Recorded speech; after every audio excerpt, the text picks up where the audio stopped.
A 22-year-old Denver man is named in the skier fatality on Quandary this past Sunday. Phil Lindeman, Krystal, 93 News. Authorities today identified a skier killed in an accident on Quandary Peak Sunday. 22-year-old Peter Jacob Wing of Denver died of blunt force trauma suffered in a fall on the 14er. He was skiing with a partner. A Flight for Life helicopter recovered the two from a site at 13,400 vertical feet, where Wing was pronounced dead on scene. This is the third backcountry skier death of the season in Colorado and first in Summit County. A man was shot and wounded last night in an armed standoff with police outside Whole Foods in Frisco. Town of Frisco confirms police responded to a man acting erratically inside the grocery store around 7:30 p.m. The Summit Daily reports the suspect was taken to the hospital with a gunshot wound, but no word on if he had a gun or threatened officers. No police were injured, and the suspect's identity has not been released.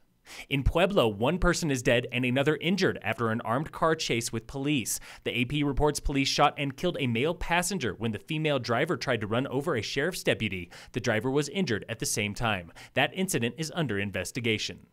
Denver is the latest major city to sue pharmaceutical companies for their role in the national opioid crisis. The Denver Post reports makers of OxyContin and more are named in the suit, the latest of 1,500 filed across the nation. Denver joins 16 other Colorado towns and counties in this suit, including Black Hawk and some western counties. Summit and local towns are not part of the lawsuit. Hundreds of thousands of government workers went without a paycheck recently on their 25th day of the federal shutdown, but Alpine Bank wants to make sure you are getting paid. Alpine Bank has earmarked $5 million for Colorado's furloughed workers. Stop by any location with your ID and most recent federal pay stub, and the bank will loan you the amount of your paycheck through a line of credit. No account is required. Cash is available until the shutdown ends.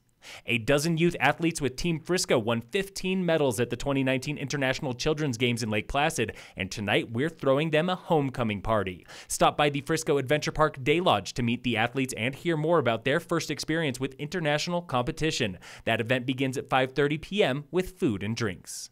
Avalanche danger is moderate today in Summit and Eagle counties. Your problem is persistent slab avalanche on north through southeast aspects at and above tree line. Danger is low below tree line.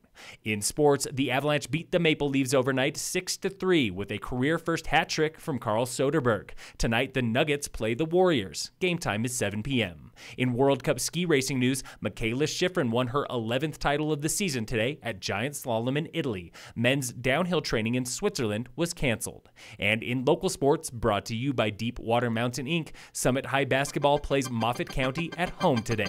Phil Lindeman, Krystal, 93 News.